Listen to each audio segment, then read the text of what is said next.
Assalamualaikum warahmatullahi wabarakatuh. Baik, teman-teman, kita langsung saja simak videonya. Dan tidak ada dalam buku-buku mazhab, antum buka buku mazhab Syafi'iyah, justru mengingkari nama acara tahlilan.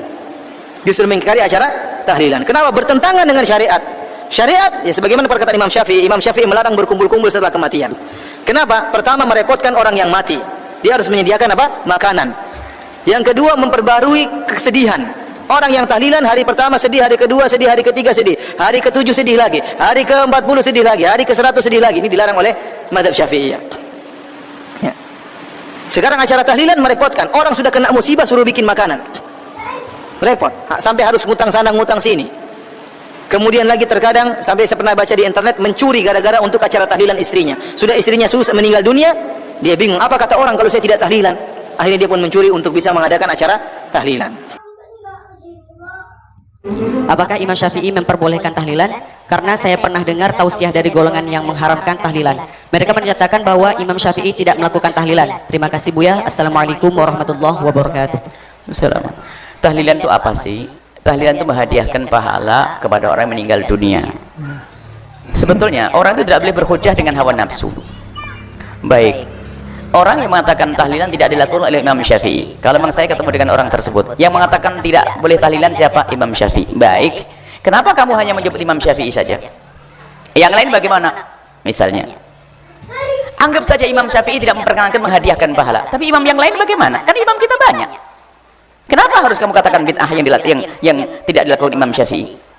Memang dinukil bahasanya menghadiahkan pahala menurut ulama 4 madhab, 3 madhab nyampe, kecuali yang didukil dari Imam Syafi'i. Jadi Imam Syafi'i mengatakan ihda uthawab, menghadiahkan pahala tidak nyampe. Ihda uthawab itu istilah fikih yang ada. Ihda uthawab adalah tahlil. Tahlil itu istilah yang sudah dilokalkan, istilah tahlilan, karena banyak la ilallah, la ilallah. Artinya tahlilan itu adalah menghadiahkan pahala kepada orang yang telah meninggal dunia dari apa yang kita baca. Dan menghadiahkan pahala ini ulama berbeda pendapat. Jumhur ulama dari madhab Maliki, Syafi'i, Hambali mengatakan pak itu nyampe. Dinukil dari Imam Syafi'i tidak nyampe. Satu yang harus kita pahami, ulama berbeda masalah nyampe atau tidak nyampe, bukan bid'ah atau tidak bid'ah. Kenapa kok jadi berubah bid'ah menjadi bid'ah dan tidak bid'ah? Itu hanya perbincangan di antara ulama, nyampe atau tidak nyampe. Kalau Anda meyakini tidak nyampe, ya sudah, Anda jangan lakukan. Akan tapi ulama tidak mengatakan bid'ah itu. Imam Syafi'i pun yang didukil dari Imam Syafi'i itu tidak mengatakan bid'ah. Imam Syafi'i hanya didukil dari Imam Syafi'i bahwasanya idlau thawab tidak nyampe. Nabi Imam Syafi'i tidak melanjutkan lalu jadi bid'ah. Dari mana kok kamu menyatakan jadi bid'ah? Satu. Kemudian yang bisa menjelaskan adalah murid Imam Syafi'i. Sehingga jumhur ulama Syafi'iyah mengatakan nyampe. Sehingga pada akhirnya 4 madhab bersepakat. Kalau ada dinukil dari Imam Syafi'i, anggap saja Imam Syafi'i mengatakan tidak nyampe. Tapi kan masih ada imam yang lainnya. Baiklah, kalau Anda berkekeh bahwa Imam Syafi'i mengatakannya tidak nyampe, baik. Hari ini orang Indonesia taklid dengan madhab Malik, madhab Hanafi, madhab Hambali dalam urusan tahlilan. Masih mau dikatakan bid'ah lagi? Jadi permasalahannya adalah kalau sudah nggak senang dengan Anda, pokoknya kamu harus masuk neraka. Sesaat kamu masuk neraka gara-gara tahlilan. Kalau tahlilan ada hujahnya, dirubah lagi. Pokoknya kamu harus masuk neraka. Tak cari-cari kesalahanmu. Ya sudah, gara-gara kamu tawasulan, gara-gara maulid Nabi, gara-gara ini. Lah kok kebencian dengan orang diperlebar ini? Ini permasalahan kebencian. Kalau masalah khilaf di antara ulama, kenapa kita harus menjadi orang yang keras semacam itu? Ini coba, mereka mengambil qaul ulama itu hanya karena hawa nafsu. Ini adalah sangat sederhana, ihdaus thawab. Bahkan kita bisa nukil dari imamnya, orang yang sangat mereka agungkan. Imamnya, lihat kalimat ini saya sampaikan di sini. Kalau seandainya ada yang menagih, saya tidak sebut namanya, karena saya tidak pengen nyebut nama imam-imam yang seperti itu. Imamnya orang yang mengingkari tahlilan dan ihdaus thawab dengan terang-terang mengatakan nyampe dan boleh, tidak bid'ah. Ini saya ucapkan di hari ini di majelis ini, di media ini. Kalau seandainya yang menuntut dari orang yang anti tahlil, mana imamnya, saya sebutkan. Kalau sudah ada yang tanya benar, saya sebutkan di media juga. Nah, ini ada imamnya mereka yang sangat diagung-agungkan. Kalau sudah dinukil dari beliau ini langsung wah, habis semuanya. Imam Syafi'i kalah semuanya. Itu pun ternyata dalam satu kitab, bukan salah satu kitabnya, ada beberapa kitabnya. Di antara yang jelas salah satu kitabnya sangat jelas mengatakan nyampe, menghadiahkan pahala nyampe. Dan menghadiahkan pahala itu bahasa lokal kita namanya tahlilan. Ada yang mengatakan kalau tahlil sih boleh, kalau pakai an jadi bid'ah. Ada aja an bid'ah dong. an bid'ah. Jadi enggak. Jadi ini adalah masalah diskusi ilmiah. Ketahuilah wahai ahli iman, jaga lesanmu, jaga hatimu, jangan mudah kita mengatakan orang lain bid'ah dan sesat. Menuduh orang berzina dosa gede, menuduh orang mencuri dosa gede, menuduh orang melakukan bid'ah juga dosa gede. Apalagi mereka punya hujah-hujah yang jelas. Kita perlu menjalin keindahan. Dan memang kadang, kadang begini loh anehnya. Di saat kami menjelaskan tentang tawasul ada hujahnya, Maulid Nabi ada hujahnya, tahlilan itu tetap ada hujahnya. Tak taunya ada orang ngomong, itu Buya Yahya suka sering ngangkat khilafiyah. Oh, apa tidak ketuker ngomongnya itu? Justru saya ingin menjelaskan permasalahan ini agar orang tidak khilaf di dalam hal ini. Saya mengangkat, bukan saya mencaci yang lainnya. Kalau anda tidak mau tawasulan, tidak mau Maulid Nabi, tidak mau tahlilan, ya silahkan anda, mungkin anda punya hujah. Saya tidak mengatakan anda ahli neraka kok. Saya hanya menjaga umat yang sudah punya kebiasaan bertahun-tahun, berabad-abad ini. Jangan sampai diadu domba dengan kalimat-kalimat bid'ah sesat masuk neraka. Coba, apakah saya mengangkat masalah ini lalu mempermasalahkan? Bukan, justru saya ingin menjelaskan. Cuman fitnah selamanya akan ahli fitnah, kerjaannya tetap menfitnah dimanapun berada. Katanya, oh ini selalu mengangkat khilafiyah. Loh, saya angkat khilafiyah sebagai sesuatu yang khilafiyah. Yang jadi masalah adalah orang yang nggak paham khilafiyah. Khilafiyah dianggap sebagai masalah qat'iyah. Khilafiyah dianggap sesuatu yang tidak boleh khilaf, kan jadi masalah. Sehingga kalau tidak ikut dia jadi syirik, bid'ah dan seterusnya. Makanya begitulah, ada maling teriak maling. Ini repot sekali. Ada yang suka meributkan masalah khilafiyah siapa? Kita ulama, kita ini ngikuti para ulama yang mereka tidak pernah meributkan urusan khilafiyah. Khilafiyah tetap khilafiyah. Tapi ada orang yang nggak paham masalah khilafiyah, dikit dengan bid'ah, sesat, masyarakat, mimbarnya penuh dengan kalimat bid'ah, caci maki. Sampai ulama-ulama besar seperti Abu Yasin Muhammad Maliki dibilang penyeru kepada bid'ah dan syirik. Syekh Mutawalli Sya'rawi dibilang penyeru bid'ah dan syirik. Orang-orang besar, Habib Umar bin Hafid dibilang penyeru bid'ah dan syirik. Bagaimana ulama besar? Ini lagi kalimat. Kalau ada pengen data siapa yang mengucapkan, yang mengatakan Dr. Buti dikatakan penyeru pada kafiran dan kesyirikan serta bid'ah. Lah ini muncul dari orang-orang itu dan saya kumpulkan datanya. Kalau nanti dibutuhkan, saya keluarkan ini. Ini loh ungkapan ulama-ulamamu yang mencaci maki ulama-ulama lain hanya karena masalah urusan khilafiyah. Berarti kamu yang tidak paham masalah khilafiyah. Saya ada datanya. Oh, baca Ratibul Haddad saja langsung dibilang ahli sesat, bahkan ini penyeru syirik Imam Haddad. Imam Haddad sudah wafat bertahun-tahun. Innalillah. Dan bukunya indah kalau anda baca kitabnya Imam Haddad rahimahullah ta'ala. Indah kitabnya, penuh dengan syariah, nggak ada penyelewengan. Bahkan Imam Haddad mewanti-wanti agar tidak membaca kitab-kitab yang tasawuf, akan tapi yang berat-berat, takut kita salah paham. Imam Haddad rahimahullah ta'ala. Cuman fatwanya jelas, fatwa fulan bin fulan, bahwasanya Ratibul Haddad adalah banyak bid'ahnya di dalamnya, tidak perlu dibaca, itu kebiasaan sufi dan sebagainya. Saya kumpulkan ini semuanya. Kadang-kadang ngenes kayak ngeliat itu.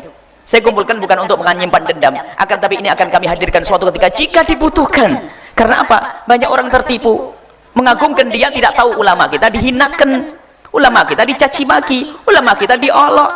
Innalillah. Ini adalah permasalahan umat. Kita perlu satu.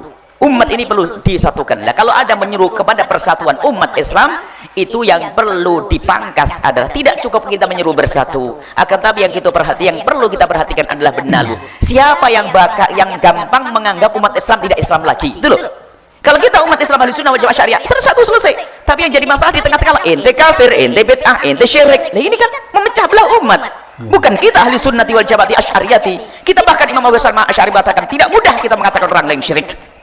Tidak mudah kita mengatakan orang lain bid'ah. Tidak mudah kita mengatakan orang lain keluar dari iman. Enggak mudah. Lihat, ini kan akidah kita. Jadi tidak gampang mengatakan orang lain keluar dari iman. Itu akidah ahli sunnah wal jamaah asy'ariyah yang sangat indah dari bangsa ke masa yang berjaya.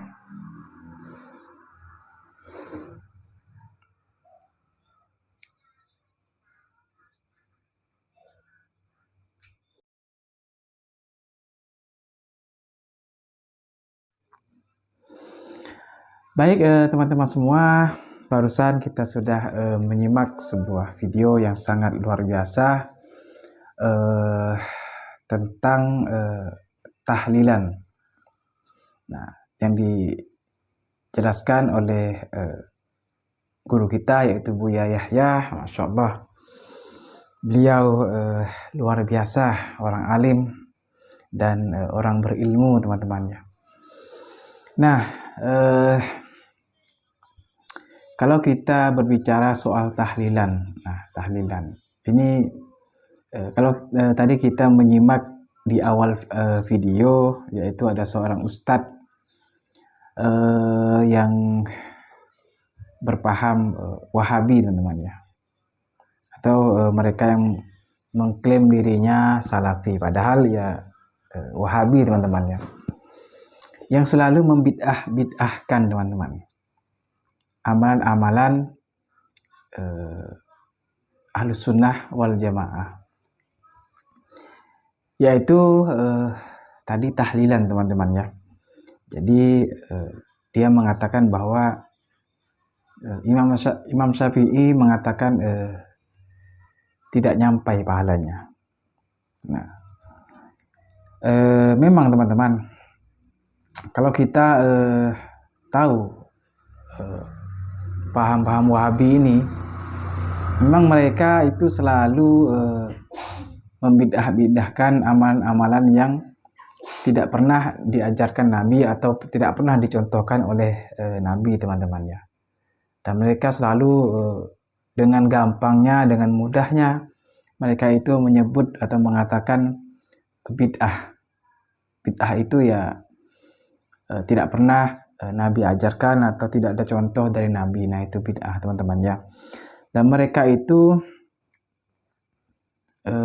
membid'ahkan tahlilan. Nah, tahlilan yang kita selaku Ahlus Sunnah wal Jamaah itu ketika ada ya yang meninggal itu selalu diadakan tahlilan teman-teman ya. Tahlilan itu adalah mendoakan orang yang sudah meninggal itu. Nah, berdasarkan penjelasan dari Buya Yahya tadi teman-teman ya, bahwa jangan mudah untuk mengatakan bid'ah teman-teman ya. Pasti ulama-ulama Ahlus Sunnah wal Jamaah itu pasti selalu memiliki dalil teman-teman ya, memiliki alasan mengapa mereka melakukannya. Dan kalau kita melihat lagi pemahaman Wahabi ini, mereka itu seperti keras teman-teman ya, tidak mau sekali mengerjakan amalan-amalan yang tidak dicontohkan oleh Nabi. Nah, itu makanya mereka itu selalu membidah-bidahkan kita yang selaku Ahlus Sunnah wal Jamaah teman-teman ya. Ya termasuk tadi tahlilan. Jadi mereka tidak melakukan tahlilan, tapi membid'ahkan kita yang selaku Ahlus Sunnah wal Jamaah yang melakukan tahlilan. Nah, itu kan apa ya teman-teman? Mungkin teman-teman bisa nilai sendirilah pemahaman mereka itu bagaimana, berbeda jauh dengan pemahaman kita teman-teman ya.